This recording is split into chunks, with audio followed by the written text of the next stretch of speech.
ప్రేమైన సహోదరి సహోదరులకు యేసుక్రీస్తు నామములో శుభములు. దేవుని యొక్క కృప మీకు కలుగునుగాక. ఈరోజు దేవుడు మనకిచ్చిన మాట 103వ కీర్తన 8వ వచనం. యెహోవా దయా దాక్షిణ్య పూర్ణుడు, దీర్ఘశాంతుడు, కృపా సమృద్ధి గలవాడు. ఈ మాటలో కీర్తనాకారుడు తెలియజేస్తున్నారు. 103వ కీర్తన అందరికీ కూడా పరిచయమైన కీర్తన అన్నమాట. నా ప్రాణమా యెహోవాను సన్నిధించు, నా అంతరంగంలో ఉన్న సమస్తమా ఆయన పరిశుద్ధ నామమును సన్నిధించు అని ఈ కీర్తన ప్రారంభిస్తూ దేవుడు ఎంత గొప్పవాడో, దేవుడు మన జీవితాల్లో ఏం మేలు చేస్తారో అనేది ఈ కీర్తనలో తెలియజేస్తున్నారు. ఇక్కడ చూస్తే దేవుని యొక్క గొప్పతనాన్ని ఈ కీర్తనగాడు ఇక్కడ స్తుతిస్తున్నట్టుగా చూడగలం. యెహోవా దయా దాక్షిణ్య పూర్ణుడు. మన దేవుడు దయా దాక్షిణ్య పూర్ణుడు. మన దేవుడు చాలా వరకు దయగలవాడుగా, కనికరించేవాడుగా, ఆటతో నింపబడిన వాడిగా ఉన్నాడు అని ఇక్కడ మనకి తెలియజేస్తున్నాడు. దీర్ఘశాంతుడు, కృపా సమృద్ధి గలవాడు. దీర్ఘశాంతం కలిగిన దేవుడు మన దేవుడు.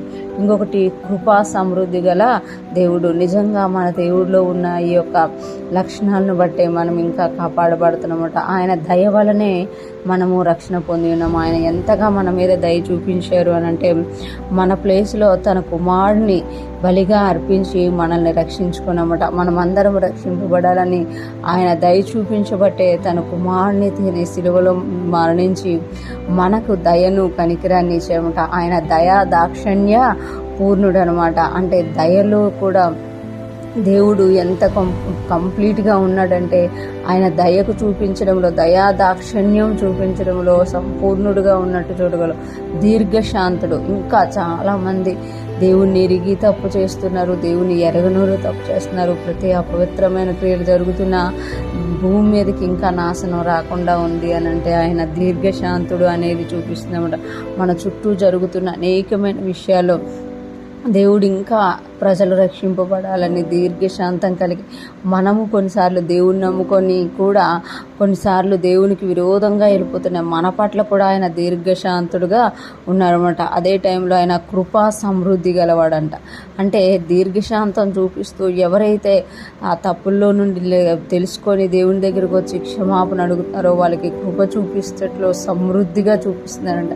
మళ్ళీ నువ్వు ఇది చేసావు, నువ్వు అది చేసావు అని వాళ్ళని గద్దించకుండా, వాళ్ళని ఇది చేయకుండా కృపా సమృద్ధిని చూపిస్తామంట. అదే దుష్టుడైతే ఎప్పుడు కూడా మన మీద నేరాలు మోపుతూ ఉంటాడు. కానీ దేవుడైతే తన కృపా సమృద్ధిని బట్టి మన మీద జాలి పడుతూ ఉంటారన్నమాట. ఇంకా మనం చూసుకుంటే ఆయన యుద్ధకు వచ్చిన ఏ ఒక్కరిని కూడా ఆయన త్రోసివేసే దేవుడు కాదనమాట. ఈరోజు ఫ్రెష్ మనం వింటున్న ప్రతి ఒక్కరు జ్ఞాపకం చేసుకొని మన దేవుడిలో ఉన్న ఆ యొక్క గుణాలను బట్టి ఆయన్ని స్తుతిస్తూ, ఆయన దయ వలన, ఆయన దాక్షిణ్యం వలన, ఆయన యొక్క దీర్ఘశాంతం వలన, ఆయన కృపా సమృద్ధి వలన ఈరోజు మనం సజీవులుగా ఉన్నాము.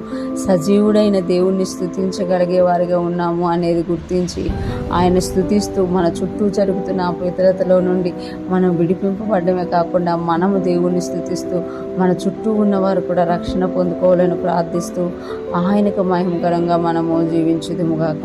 దేవుని కృపలను బట్టి దేవుని యొక్క నామాన్ని ఘనపరుస్తూ ఆయనకి ఇష్టమైన వాటిని చేస్తూ ఆయనకి ఇంకా సంతోషపరుస్తూ ముందుకు సాగిపోదుముగాక. ఆమేన్.